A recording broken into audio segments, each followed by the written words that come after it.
Assalamualaikum warahmatullahi wabarakatuh.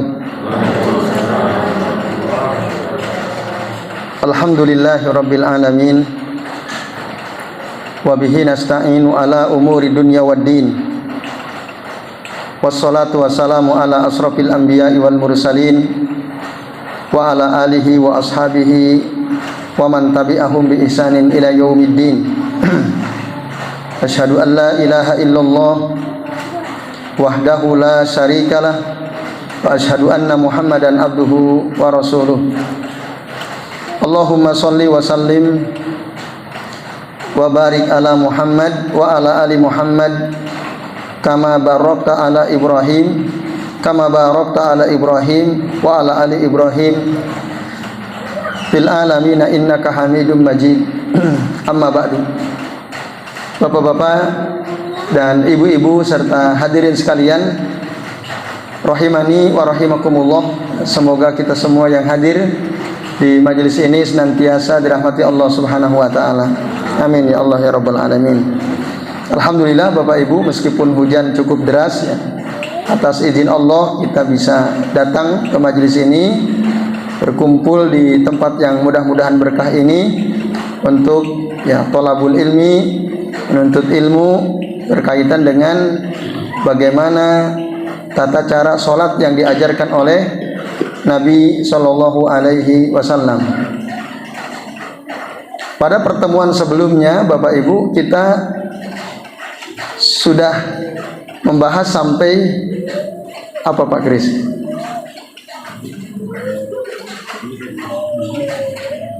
Niat udah belum? Niat udah? Takbiratul ihram sudah. Sampai situ. Al-Fatihah sudah, Bu? Ya. Udah berarti Al-Fatihah ya. Doa iftitah sudah belum? Baik. Oke, baik. Bapak Ibu dan jamaah sekalian, rahimani wa rahimakumullah ya. Jadi setelah niat takbiratul ihram kita mengucapkan Allahu Akbar. Nah, ketika takbiratul ihram itu Bapak Ibu, kita tidak mengeraskan bacaan takbir kecuali kita jadi imam. Jadi kalau kita makmum cukup sir saja. Angkat tangan, ucapkan takbir tanpa suara. Kecuali imam pakai suara Allahu Akbar kalau imam. Boleh ya, ada orang yang membantu imam. Kalau di kita biasa disebut Bilal ya. Nah itu namanya muballigh. Muballigh itu yang menyampaikan takbirnya imam jika memang itu dibutuhkan. Seperti karena imamnya suaranya sangat pelan, lagi sakit, atau karena saking banyaknya orang yang sholat seperti di Masjid Nabawi atau Masjidil Haram. Maka Bapak Ibu yang pernah haji atau umroh pasti selalu mendengar ada muballigh ya, yang menyampaikan takbirnya imam. Itu boleh. Dan makmum tidak boleh takbir kecuali kalau imam sudah selesai mengucapkan Allahu Akbar. Pas imam Allahu Akbar baru kita takbir. Ucapkan Allahu Akbar tapi sirron, tanpa suara, makmum. Kalau imam dikeraskan. Bagaimana cara angkat tangannya Bapak Ibu? Ya, ada 3 cara. Ya. Cara yang pertama, bersamaan dengan kita mengucapkan takbir, kita angkat tangan. Allahu Akbar. Ini khusus takbiratul ihram ya. Atau takbir dulu baru angkat tangan. Allahu Akbar. Atau yang ketiga, angkat tangan dulu baru kemudian takbir. Ini khusus takbiratul ihram. Angkat tangan dulu, Allahu Akbar. Nah, itu cara kita mengangkat tangan dan mengucapkan takbir. Kemudian Bapak Ibu dan jamaah sekalian, setelah takbir maka tangan kanan diletakkan di atas tangan kiri. Ya. Itulah yang diperintahkan oleh Nabi SAW. Jadi wa yadul yumna ala dhahri kaffihi al-yusra wa ala rasgi was-sa'idi, meletakkan tangan kanan di atas tangan kiri, di atas punggung telapak tangan kiri dan pergelangan serta lengan. Nah, jadi ini punggung telapak tangan, pergelangan tangan, lengan. Nah, ini Bapak Ibu ya, pas takbir itu seperti ini. Jadi lengan kena, pergelangan tangan kena, punggung telapak tangan kiri juga kena. Itu cara kita meletakkan tangan ketika sidakep ya namanya ya. Nah, wataratan yakbidu bil yumna al yusra. Kadang-kadang beliau qabadu yakbidu itu memegang seperti ini. Gini ya. Kadang-kadang cuma meletakkan, kadang-kadang seperti ini. Nah, itu dua-duanya bisa dilakukan ketika kita meletakkan tangan. Nah, tempatnya di mana? Kalau menurut keterangan dari Syekh Al-Albani, beliau mengatakan ya, mahallu al-wad'i, tempat meletakkan kedua tangan itu, wa yadhuhuma ala sadrihi faqat. Ar-rajulu wal mar'atu fi dzalika sawa. Jadi diletakkan di atas dada. Laki-laki dan perempuan dalam masalah ini sama, kata Syekh Al-Albani.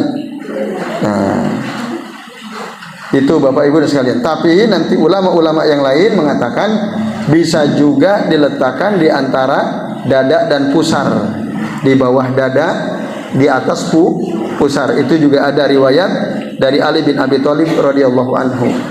Tapi memang kalau Syekh Al-Albani, beliau hanya di atas dada, kata beliau, bukan selain itu. Nah, tapi ulama lain mengatakan ada riwayat yang menjelaskan bahwa meletakkan kedua tangan waktu kita sidakap itu bisa tahtas sadri fawqa surrati, di bawah dada dan di atas pusar. Itu Bapak Ibu dan Saudara sekalian. Kemudian ya, mata kita melihat kemana? Ila maudhi'i as-sujud, ke tempat sujud. Itu. Jadi wa yanzuru fi qiyamihi ila maudhi'i sujudihi.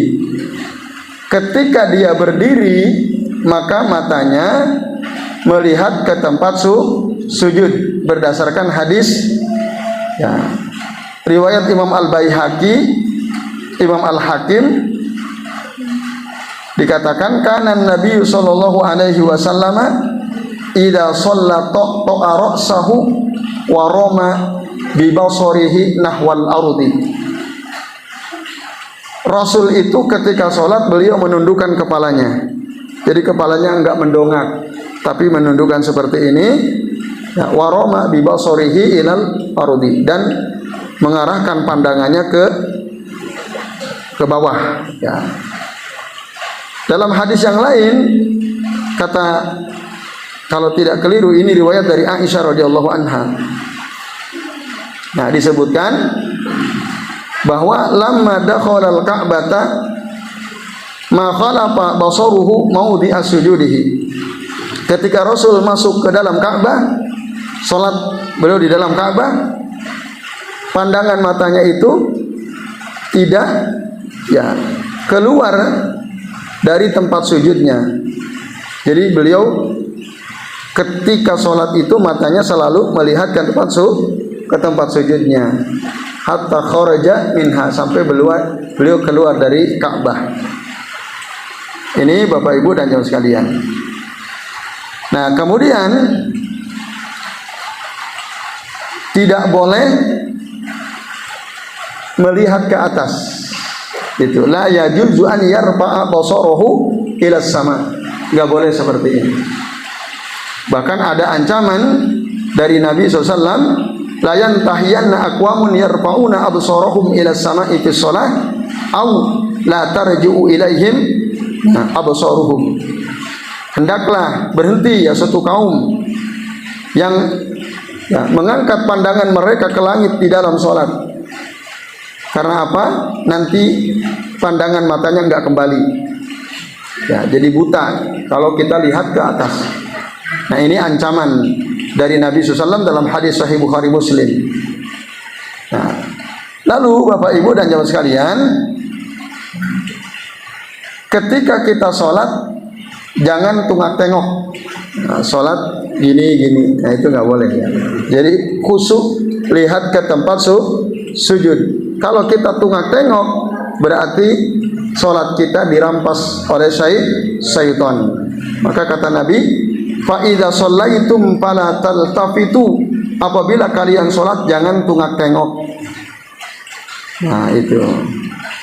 Fa innallaha yansibu wajhahu liwajhi 'abdihi fi sholatihi ma lam yaltafit. Sesungguhnya Allah Ta'ala memandangkan wajahnya kepada wajah hambanya di dalam sholatnya selama dia tidak tengok tengok. Nah, di dalam hadis yang lain, iltifat itu ikhtilasun yakhtalisuhu syaitanu min sholatil abdi. Kalau kita nengok-nengok Bapak Ibu lagi sholat, berarti sholat kita dirampas oleh syaitan ya. Syaitan merampas dari sholat seorang hamba karena kita tengok tengok. Nah, ini Bapak Ibu dan jamaah sekalian, di antara beberapa riwayat yang menerangkan tentang ancaman bagi orang yang tidak melihat ke tempat sujud matanya saat sholat. Bahkan meskipun kita sholat di depan Ka'bah, itu tetap berdasarkan hadis ini pandangan mata kita ke tempat sujud. Lalu setelah itu Bapak Ibu dan jamaah sekalian, diawali dengan membaca doa iftitah, doa istiftah. Nah, doa iftitah ini Bapak Ibu dan jamaah sekalian, biasanya jenengan bagaimana bacanya Bapak-bapak, Ibu-ibu? Allahumma ba'id baini wa baina khotoyaya kama ba'adta bainal masriqi wal maghrib. Allahumma naqqini minal khotoya kama yunaqqas thawbul abyadu minad danas. Allahumma gsilni ya minal khotoya bil ma'i was salji wal barad. Itu ya. Oke. Itu salah satu. Di dalam kitab Sifat Salat Nabi karya Syekh Al-Albani, beliau mengumpulkan seluruh riwayat yang berkaitan dengan doa iftitah. Itu ada 12 variasi ya, doa iftitah itu salah satunya. Nah, ini Bapak Ibu dan jamaah sekalian, jadi bukan hanya itu satu-satunya. Nah, yang paling masyhur bahkan kalau menurut Syekh Al-Albani adalah subhanakallahumma wa bihamdika wa tabarakasmuka wa ta'ala jadduka wa la ilaha ghairuka. Itu yang paling masyhur menurut keterangan Syekh Al-Albani rahimahullah berdasarkan hadis riwayat Abu Daud, Imam Al-Hakim, dan disahihkan oleh beliau. Nah, itu yang kedua ya. Jadi subhanakallahumma wa bihamdika wa tabarakasmuka wa ta'ala jadduka wa la ilaha ghairuka. Nah, ada juga yang relatif pendek ya, yaitu Allahu akbar kabira walhamdulillahi katsira wa subhanallahi bukratan wa asila. Udah sampai situ. Nah, itu sampai Rasulullah SAW kagum gitu dengan bacaan iftitah yang tadi itu, Allahu akbar kabira walhamdulillahi katsira wa subhanallahi bukratan wa asila. Nah, ajibtulaha, aku kagum dengan doa itu, kata Nabi. Futihat laha abwabus sama, pintu-pintu langit terbuka, Bapak Ibu, ketika kita membaca doa tersebut waktu iftitah. Hafal yang ini ya. Nah, ini kalau sholatnya misalnya kita cepat gitu ya, karena ada urusan atau kita masbuk gitu ya, tapi kita nggak mau ketinggalan membaca iftitah misalnya, baca yang pendek-pendek seperti ini. Nah, atau alhamdulillahi hamdan katsiran thayyiban mubarakan fi. Nah, alhamdulillahi hamdan katsiran thayyiban mubarakan fi. Ini juga doa iftitah. Kata Nabi, ketika ada sahabat yang membaca doa iftitah dengan doa ini, laqad ra'aitu isnai asara malakan yabtadirunaha ayyuhum yarfa'uha. Sungguh aku melihat ada 12 malaikat. Ada 12 malaikat berlomba-lomba cepet-cepetan siapa di antara mereka yang akan mengangkat ya amalan hamba ini, diangkat ke Allah Subhanahu wa taala. Nah, ini di antaranya Bapak Ibu. Nah, kalau panjenengan ingin tahu lebih lengkap, bisa dibaca di kitab Sifat Salat Nabi dari takbir sampai salam karya Syekh Al-Albani rahimahullah. Baik, jadi sekali lagi doa iftitah itu ada berapa? 12, bukan hanya Allahumma ba'id baini. Ya, gitu. Kemudian setelah membaca doa iftitah, Bapak Ibu, apa yang kita baca? Ta'awudz. Gitu. Ta'awudz. Summa yasta'idu billahi ta'ala wujuban. Gitu. Kemudian dia memohon perlindungan kepada Allah Ta'ala, dan ini wajib katanya. Wa ya'samu bitarkihi, dan dia berdosa kalau meninggalkan membaca ta'awudz, Bapak Ibu. Ini kata Syekh Al-Albani rahimahullah. Kenapa? Karena Rasulullah SAW beliau senantiasa membaca ta'awudz. Disebutkan di dalam hadis riwayat Imam Bukhari dan Muslim, juga Imam Ahmad, ya, karena sallallahu alaihi wasallam yasta'idu billahi ta'ala. Jadi Rasul SAW senantiasa ta'awudz, ya, memohon perlindungan kepada Allah Ta'ala. Fayaqul, beliau mengucapkan a'udzu billahi minasyaitonir rajim. Atau nah, ada yang lebih lengkap, a'udzu billahi minasyaitonir rajim min hamzihi wa nafkhihi wa nafthihi. Sudah pernah baca ini Bapak Ibu? Belum ya. Nah, ini variasi ta'awudz. Nah, jadi ada tambahan di akhirnya 3 kata, min hamzihi wa nafkhihi wa nafthihi. Artinya, aku berlindung kepada Allah dari godaan syaitan yang terkutuk. Nah, dari hamzihi, dari gangguannya, wa nafkhihi, dari kesombongannya, wa nafthihi, dari syair-syairnya. Gitu. Nah, atau kadang-kadang Rasul mengucapkan a'udzu billahis samiil alim minasyaitonir rajim. Ada tambahan di tengah. A'udzu billahis samiil alim. Ada kata tambahan as-sami al-alim minasyaitonir rajim. Nah, ini cara ketiga yang bisa kita lakukan waktu kita membaca ta'awudz. Bapak Ibu, di antara 3 ini biasanya dengan yang mana? Yang biasa Pak ya. A'udzubillahi minasyaitonir rajim. Yang 2 tadi hafal belum? Belum ya. Berarti ini ilmu nih ya. Nah, itu a'udzubillahis samiil alimi minasyaitonir rajim.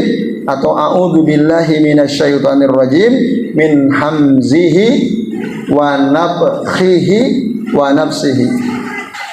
Nah, itu ta'awudz. Nah, yang terbaik kita ngikutin Nabi, kadang-kadang pakai ini, kadang-kadang pakai ini. Gitu. Karena ilmunya kan sudah sampai ya. Tinggal memang kita mungkin menghafalkan ya. Di antara ta'awudz yang disebutkan ini, Bapak Ibu dan sekalian, kita berusaha untuk menghafalkan tadi. Nah, itu. Kemudian setelah ta'awudz Bapak Ibu, ya, summa yaqulu sirran. Kemudian mengucapkan secara sir fil jahriyati wa sirriyati, baik dalam sholat jahr maupun sholat sir, bismillahirrahmanirrahim. Jadi Bapak Ibu, Rasul itu ya ketika membaca surah Al-Fatihah, bismillahnya dibaca sir. Ya, bismillahnya dibaca sir berdasarkan hadis riwayat Imam Bukhari. Summa yaqra'u bismillahirrahmanirrahim wa la yajharu biha. Tidak dijaharkan. Walaupun memang ada khilaf dalam masalah ini ya. Ada sebagian mengatakan dijaharkan, ada sebagian, nah, Syekh Al-Albani termasuk sir. Nah, hadis-hadis yang menjelaskan bacaan bismillah dibaca secara sir itu lebih banyak ya, dibanding yang dijaharkan. Ini Bapak Ibu dan Ibu sekalian. Ya. Tentu ini ketika kita jadi imam atau sholat sendirian.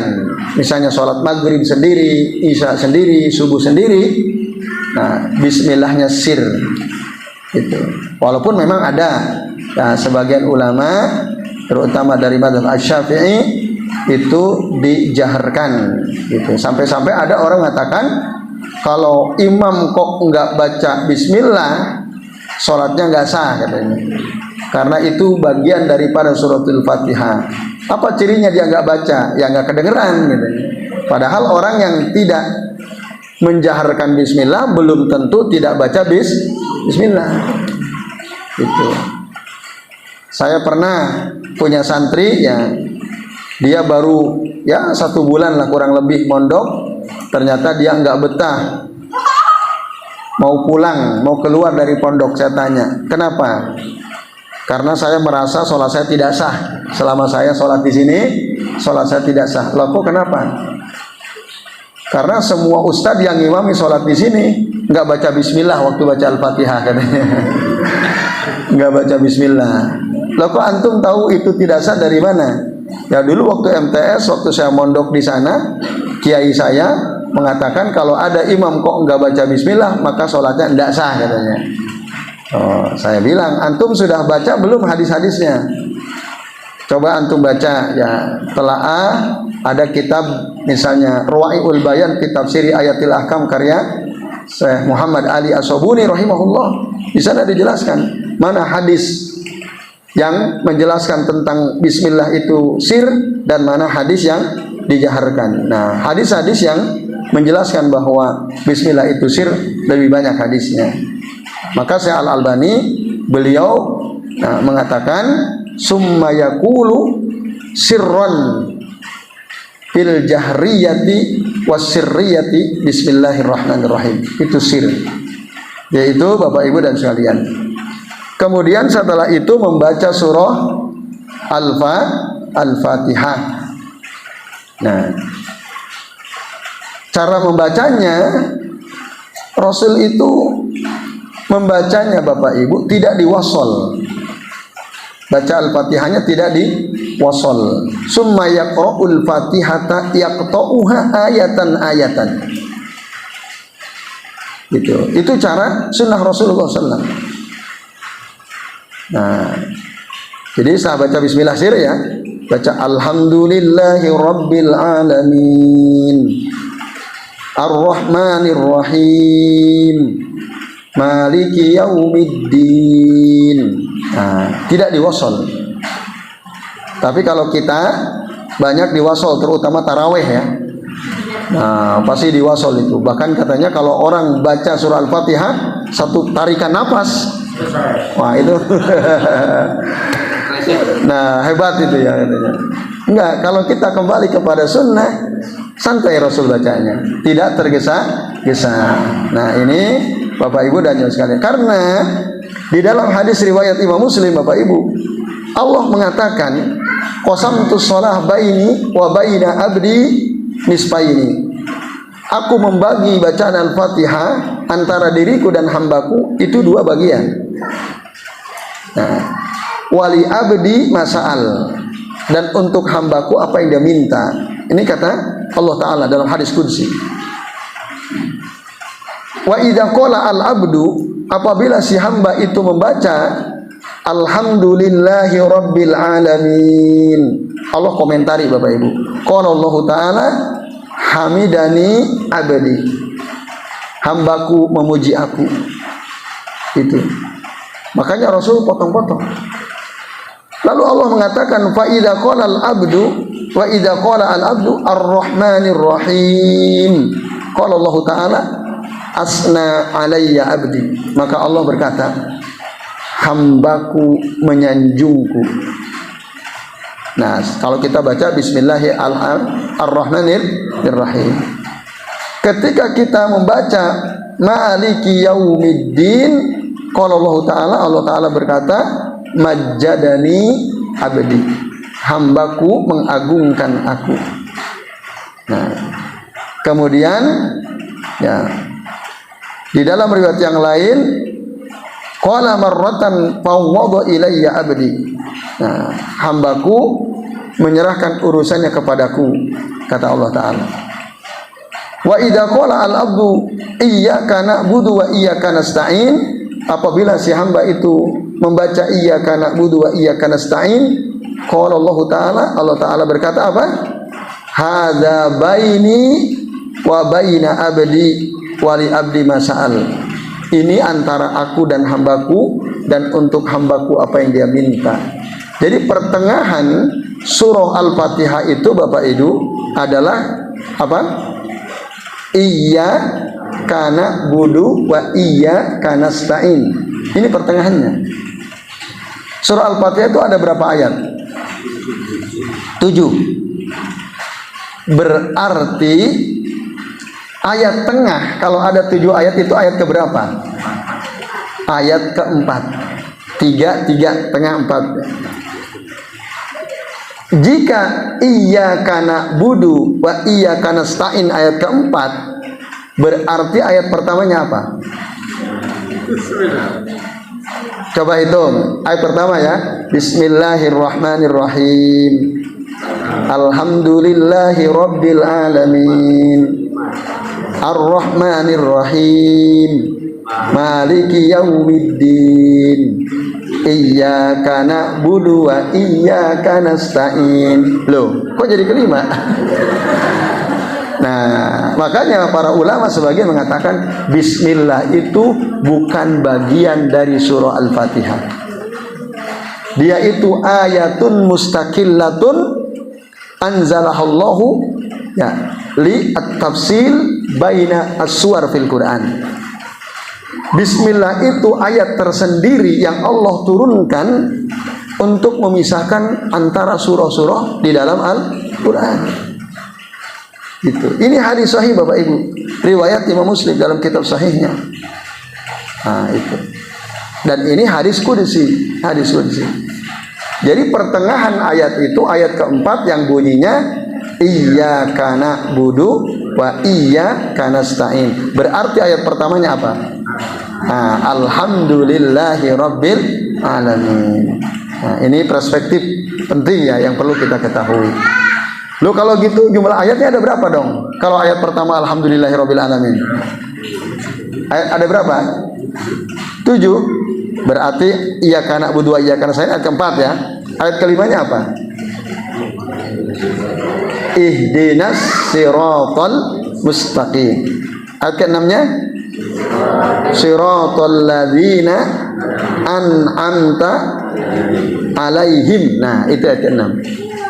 yaitu jalan orang-orang yang telah engkau beri nikmat kepada mereka. Ini sempurna ini mananya. Berarti yang terakhir artinya apa? Nah, ghairil maghdubi alaihim waladdallin. Bukan jalan orang-orang ya, yang engkau murkai, dan bukan pula jalan orang-orang yang sesat. Nah, ini jadi 7 ayat.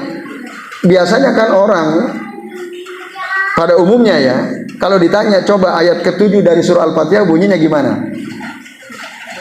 Nah, dari sirat kan, siratal ladzina an'amta alaihim ghairil maghdubi alaihim waladdallin, itu ke-7. Nah, kalau kita mengikuti hadis ya Abu Hurairah yang dikeluarkan oleh Imam Muslim ini, maka tadi perhitungannya ya, ayat pertamanya alhamdulillahirabbil alamin dan seterusnya. Nanti ayat yang dianggap ayat 7 itu sebenarnya ayat 6 dan ayat 7. Wallahu a'lam bishawab. Nah, ini Bapak Ibu dan yang sekalian. Nah, lalu karenanya Bapak Ibu, tidaklah sah salat seseorang kecuali kita membaca Al-Fatihah. Wahia ruknun, ini rukun. Wala tasihu as-salatu illa biha. Fayajibu 'alal a'ajimi hifdzuha. Tidak sah salat kecuali dengan membaca surah Al-Fatihah. Maka wajib orang ajam yang bukan orang Arab untuk menghafalkan surah Al-Fatihah. Ini Bapak Ibu dan jamaah sekalian rahimani wa rahimakumullah. Maka di dalam hadis sahih mengatakan la salata liman lam yaqra bi Fatihatil kitab. La salata liman lam yaqra bi Fatihatil kitab. Nah, tidak sah salat orang yang tidak membaca surah Al-Fatihah. Hadis akhrajahu Al-Bukhari wa Muslim. Itu. Loh, kalau kita jadi makmum bagaimana? Ya, kalau kita sholat sendiri, kita jadi imam, enggak membaca surah Al-Fatihah, maka sholatnya tidak sah. Kalau jadi imam atau sholat sendiri. Kalau lupa kita membaca Al-Fatihah, misalnya pas ruku kita lupa, tadi saya belum baca Al-Fatihah. Mungkin nggak waktu sholat sendiri lupa nggak baca Al-Fatihah? Mungkin kan? Ingat waktu ruku, ingat Pak Bu, udah bangun lagi, rukunya nggak dianggap. Bangun lagi, baca lagi Al-Fatihah, baca surah, ruku lagi. Gitu. Nggak usah ngulang dari takbiratul ihram.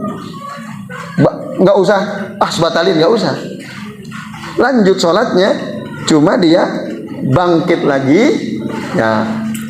Nggak usah diulangi dari takbiratul ihram, nggak perlu. Bangkit lagi, baca Al-Fatihah. Tapi kalau kita ingatnya sudah sujud kedua, ya kan? Misalnya rakaat pertama, kita ingat, tadi saya kayaknya belum baca Al-Fatihah karena saking sibuknya pikirannya kan,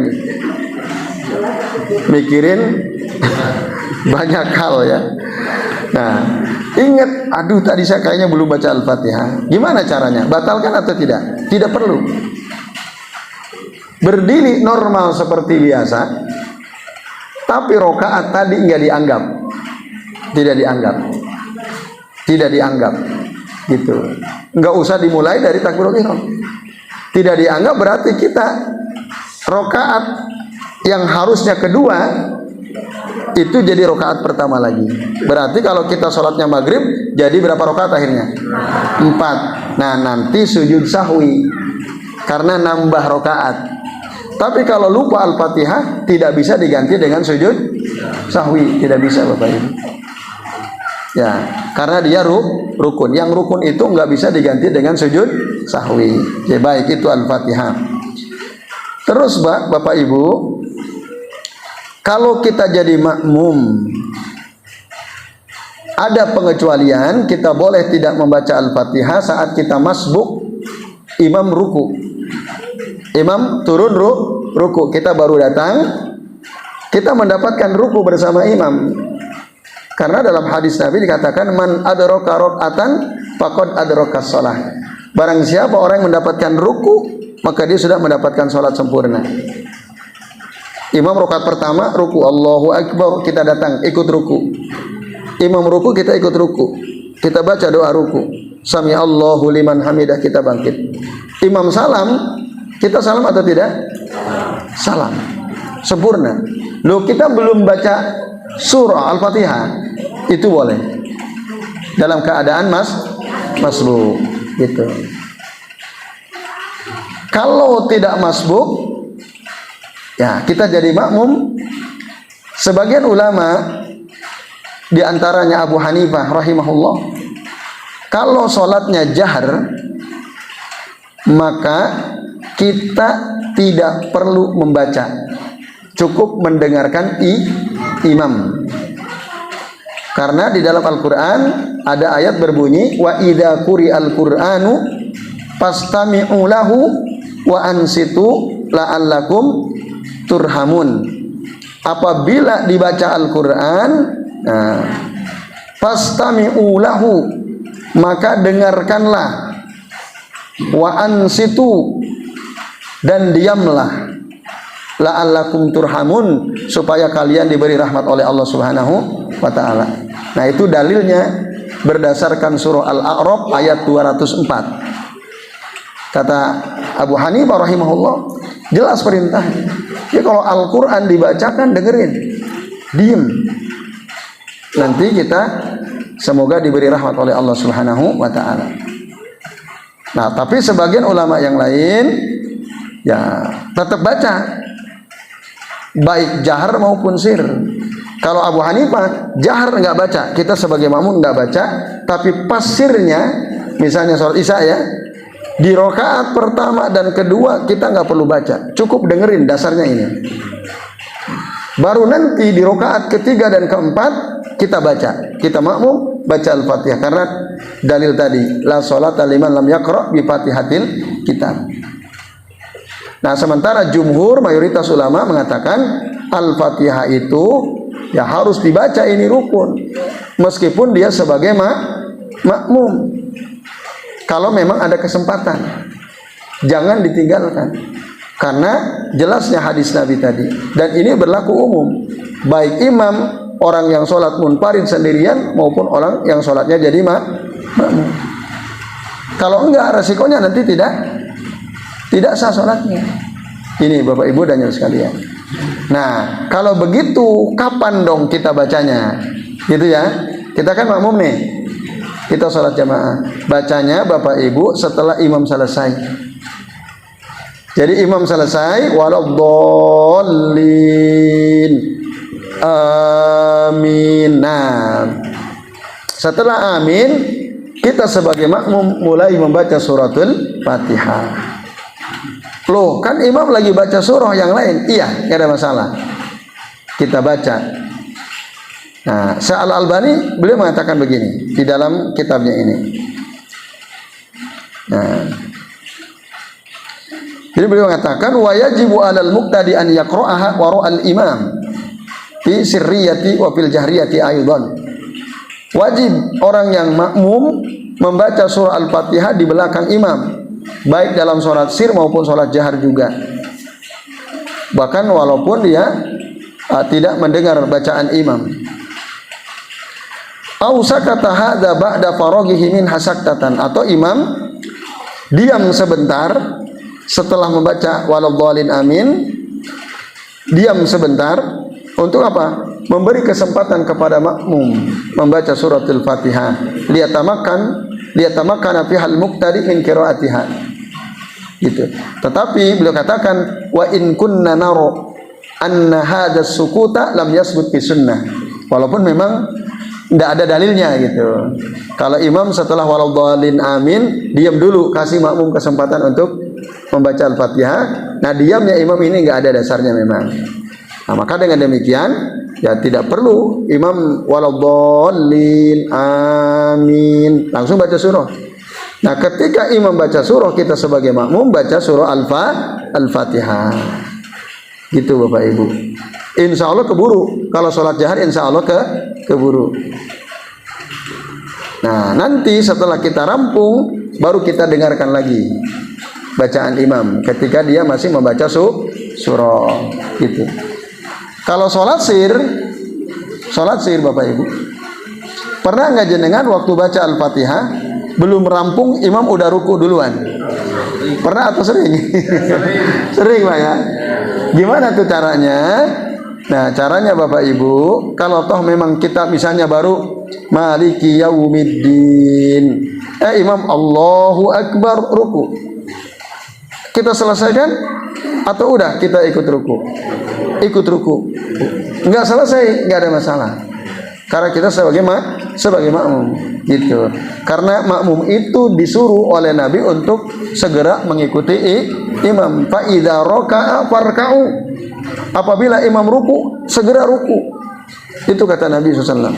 Jadi ini Bapak Ibu dan yang sekalian ya, tentang bacaan Al-Fatihah ketika kita menjadi makmum.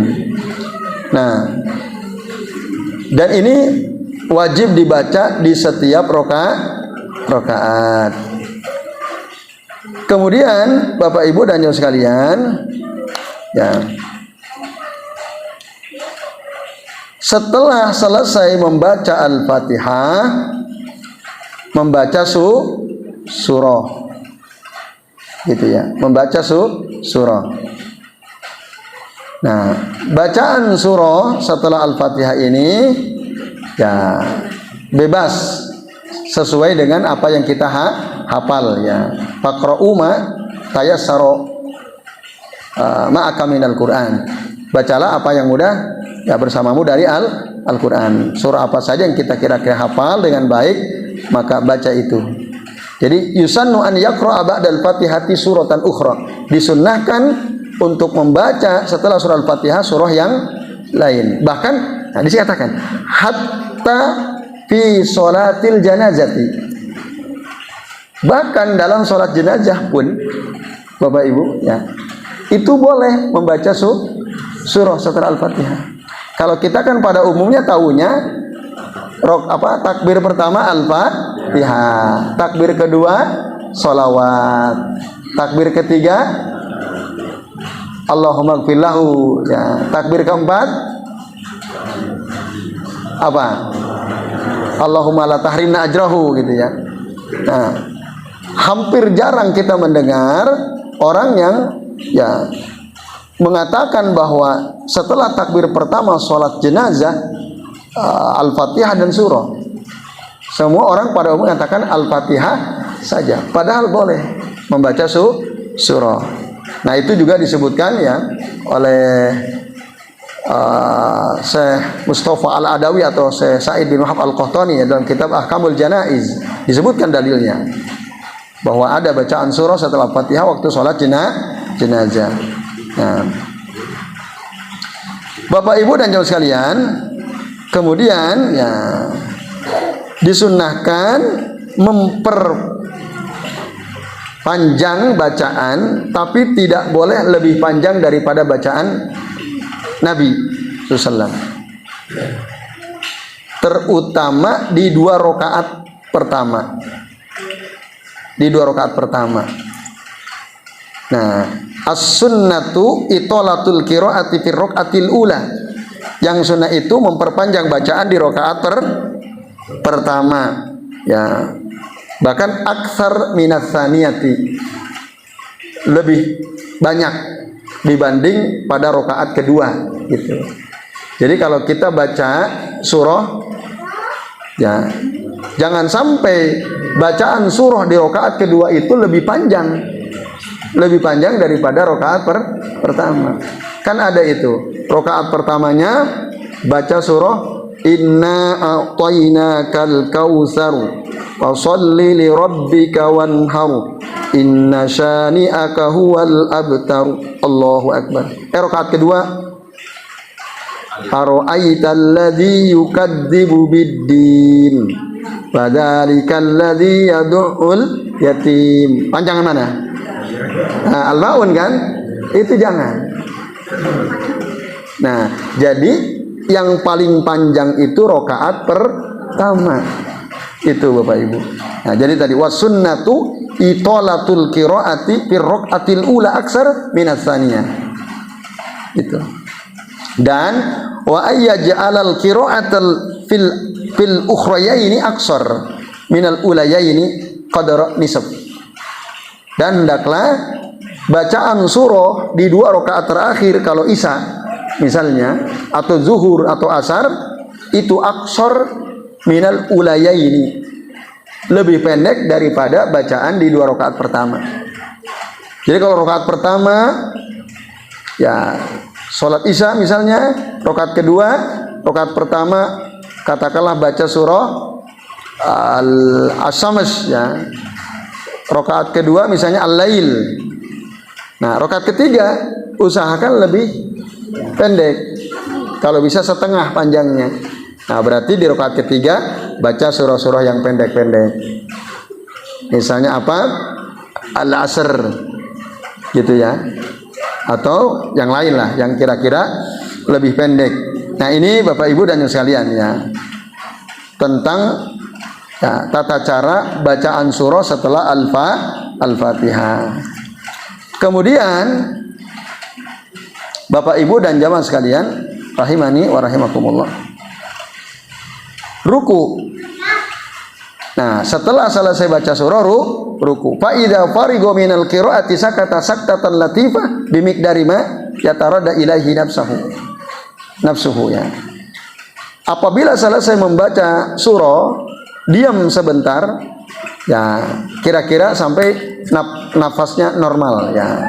Nafasnya dalam keadaan normal, baru kemudian ya dia ruku yarfa'u yadaihi ya, dengan mengangkat kedua tangannya alal wuju al mutaqaddimah. Nah, Bapak Ibu dan jamaah sekalian, tadi kemarin saya lupa ya, udah saya sampaikan belum? Jadi cara mengangkat tangan itu Bapak Ibu udah disampaikan belum ya? Jadi sejajar dengan belum ya? Udah apa belum? Yang udah mungkin ikut kajian di tempat lain barangkali ya. Nah, mungkin mendengar di majelis yang lain, yang belum memang belum ya. Jadi angkat tangan ini Bapak Ibu hazwa udhunai ya, hazwa udhunai atau hadwa atraba udhunai, sejajar dengan ujung daun telinga, au hadwa mangkibai atau sejajar dengan pundak. Gitu. Hanya ada 2 cara mengangkat tangan. Allahu Akbar, atau mau ruku kan Allahu Akbar, atau sejajar dengan pundak Allahu Akbar. Jangan hanya gini Bapak Ibu, Allahu Akbar. Kan ada orang yang ada Pak ya? Ada itu. Nah, jadi ada sebagian orang ketika dia sholat itu malas sekali dia. Jadi Allahu Akbar. Nah, itu nggak benar itu. Jadi hanya ada 2, Allahu Akbar atau Allahu Akbar. Nggak perlu juga dikenain ujung daun telinga, nggak perlu. Allahu Akbar cari-cari, nggak usah. Nah, itu was-was minasyaiton ya. Jadi kira-kira aja, kira-kira sejajar dengan daun telinga. Itu cara mengangkat tangan ketika takbir. Ketika mau ruku juga begitu Bapak Ibu. Selesai baca surah, kita mau ruku. Nah, itu angkat tangan begini atau begini, Allahu Akbar. Jadi itu Bapak Ibu dan jemaah sekalian. Nah, jadi angkat tangan. Kemudian ya, Bapak Ibu dan jamaah sekalian rahimani wa rahimakumullah ya, ketika ruku ya, tadi dia wajib mengucapkan takbir Allahu Akbar, diucapkan. Tapi makmum ucapan takbirnya terdengar atau tidak? La, sirran. Sir itu apa maksudnya sir? Sir itu tahrikul lisan duna saut, menggerakkan lisan tanpa suara. Itu sir itu begitu Bapak Ibu. Ya, yuharriku lisanahu duna sautin, menggerakkan lisannya tanpa suara. Itulah sir namanya. Nah, itu. Lalu kemudian nah, tata cara ruku itu Bapak Ibu wa yadhu yadaihi ala rukbatayhi. Dia meletakkan tangannya di atas kedua lutut, Bapak Ibu. Jadi tangan itu waktu ruku ada di atas lutut. Ya, berdasarkan hadis riwayat Imam Bukhari dan Abu Daud. Kana Nabi sallallahu alaihi wasallam yad'u kaffaihi ala rukbatai. Meletakkan kedua tangannya di atas kedua lutut, tapak tangannya di atas kedua lututnya, wa kana ya'muruhum bidzalik, dan Rasul menyuruh para sahabat untuk melakukan hal itu. Jadi gini. Nah, rukunya kelihatan boten Bapak Ibu, kelihatan ya? Nah, gini. Seakan-akan kita menggenggam ini kita, lutut kita. Jadi bukan gini. Ada yang kayak gitu, ada Bapak Ibu. Ada itu. Nah, saya punya itu tetangga gitu ya. Beliau kalau sholat saya perhatikan selalu begini. Nah, ini kan tanggung jawab kita yang sudah tahu kan, untuk memperbaiki kan. Tapi memang apa Bu? Mungkin. Maka saya cari-cari waktu yang pas ya untuk bertanya kan. Jangan sampai tersinggung. Nah, ada kesempatan saya tanya, Pak, jenengan lututnya sakit apa? Oh enggak, Tat, saya biasa aja. Enggak sakit kata dia. Loh kok kenapa kalau jenengan ruku kok selalu begini, saya tanya. Loh emang gimana, kata beliau. Emang gimana ruku itu? Nah, berarti kan beliau belum tahu kan? Nah, maka disitulah saya masuk. Jadi Pak, berdasarkan hadis Nabi, ya perbuatan Nabi dalam sholat ketika ruku itu yad'u kaffahu ala rukbatai, diletakkan di atas lututnya. Nah ini, jadi bukan begini, tapi begini. Oke, baik. Kita lanjut nanti sifat-sifat ruku, Bu sekalian. Apa Bu? Pandangan mata ke tempat sujud. Ke tempat sujud. Nah, saya tuntaskan ini ya. Kemana Bu? Ke bawah. Iya maksudnya ke tempat sujud itu ke bawah. Bukan apa yang ada dalam bayangan ibu tempat sujud itu apa? Tempat meletakkan ini kening. Nah, jadi yang dimaksud ila maudi sujudi itu maksudnya ke bawah. Tempat sujud itu. Jadi bukan tempat kening, bukan tempat meletakkan kening, bukan itu maksudnya. Ya, maksudnya ya ke bawah, melihatnya ke bawah. Itu. Nah, saya lanjut ya Bapak Ibu. Ya. Oh, ngelihatnya ujung kaki. Oh, enggak dong, bukan ke ujung kaki. Ya. Maksud saya gini, saya akan lanjutkan dulu sedikit ya. Jadi Bapak Ibu dan jamaah sekalian, wa yamuddu dhuhrahu wa yubsituha. Ya. Hatta law suba alaihi al-ma'u lastaqarra. Jadi punggungnya itu lurus Bapak Ibu. Lurus punggungnya dengan kepalanya. Andai kata air dituangkan itu, air enggak tumpah, enggak mengalir. Gitu. Karena saking datarnya. Gitu, saking lurusnya. Wala yakhfadu ra'sahu wala yarfa'uhu walaki yaj'aluhu musawiyan. Ya. Musawiyan li dhahrihi. Tidak menundukkan kepala, tidak pula mendongakkan kepala, tapi lurus dengan punggung. Nah, sebentar saya tuntaskan supaya satu kali praktek selesai kan gitu. Nah, wa yubaidu mirfaqaihi an jambaihi, dan menjauhkan kedua sikunya dari bagian samping tubuhnya. Jadi tidak ditempelin, dijauhkan. Nah, terus tadi ka'annahu qabidun ala rukbatai, seakan-akan dia menggenggam kedua lututnya. Wa yufarriju baina asabi'i, tapi merenggangkan jari jemarinya. Nah, iya. Jadi Bapak Ibu, ketika ruku ya, ini seakan-akan digenggam, tapi jari jemarinya direnggangkan. Nah, posisi kepala ini rata dengan punggung.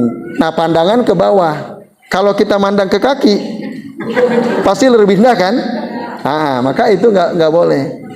Nah, itu seperti ini Bapak Ibu. Kira-kira seperti ini, udah lurus Bapak Ibu? Udah ya. Nah, kira-kira seperti ini. Ini cara ruku. Nah, jadi kepala itu lurus. Kadang-kadang yang nggak tahu kan begini ya. Ada begini. Nah, ini nggak benar. Ya, jadi musawiyan li dhahri. Musawiyan, sama sejajar dengan punggungnya. Kemudian waktu ruku itu Bapak Ibu baca doa. Doanya bagaimana? Nah, diantaranya subhana rabbiyal azimi wa bihamdi. Kalau jenengan gimana Pak doanya? Cung, ada yang ini mau jadi relawan? Apa doa ruku yang biasa panjenengan baca? Subhanakallahumma wa bihamdika Allahumma firli. Itu juga bisa. Nah, di dalam kitab ini Bapak Ibu dan jamaah sekalian, zikir waktu ruku itu ada 7 macam. Nah, ada tuh 7. Mungkin sebagian kita taunya cuman 1 atau 2 gitu Pak ya. Subhana rabbiyal azim atau subhanakallahumma wa bihamdika Allahumma firli. Nah, ada beberapa variasi yang lain. 1 itu subhana rabbiyal azim, dan Rasul yukarriruhu aksar min salasin ya. Rasul mengulang-ulang bahkan lebih banyak daripada 3 kali. Bahkan wa balagha marratan fi tikrariha fi salatil lail. Rasul betul-betul mengulang-ulang. Jadi tidak ada batasan, diulang-ulang. Sehingga rukunya itulah lama gitu. Seperti lama berdirinya. Nah, itu. Kemudian bisa ditambahi subhana rabbiyal azimi wa bihamdi. Ada tambahan wa bihamdi. Terus ada subuhun kudus rabbul malaikati warruh. Nah, itu diantaranya. Ada Allahumma laka raka'tu wa bika amantu wa laka aslamtu anta rabbi khasha'alaka sam'i wa basari wa mukhi wa adhami wa asabi. Nah itu wa mastaqaltu bihi qadami lillahi rabbil alamin. Itu. Atau subhana dzil jabarut wal malakut wal kibriya wal azama. Jadi ada beberapa macamnya. Tadi ada 7 Bapak Ibu. Kalau bisa sih ke-7-7-nya dihafalin kalau bisa. Nah, artinya atau setidaknya minimal kita tahu ada beberapa variasi zikir waktu ruku ya Bapak sadar. Dan ini semua hadisnya sahih. Hadisnya sahih. Jadi itu.